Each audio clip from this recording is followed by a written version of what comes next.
দুনিয়াতে অনেক মানুষ মালকে মহব্বত করে তথা সম্পদকে ভালোবাসে। সম্পদ কামাইতে কামাইতে স্ত্রী আর সন্তানের খবর রাখতে পারে না, আছে না? দুনিয়াতে অনেক মানুষ স্ত্রী সন্তানকে ভালোবাসে, দুনিয়ার পিছনে সময় কম দেয়।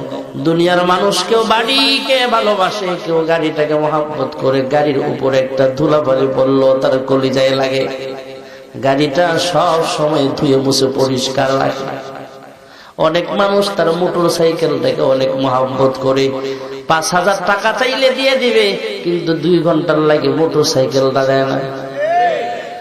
দুনিয়াতে আবার কিছু মানুষ এমন আছে যে আল্লাহওয়ালা, যত শীত হোক না কেন তারপরও ওযু করে নামাজের মুসল্লায় ফজরের আদায় করে, ঠিক না বেঠি?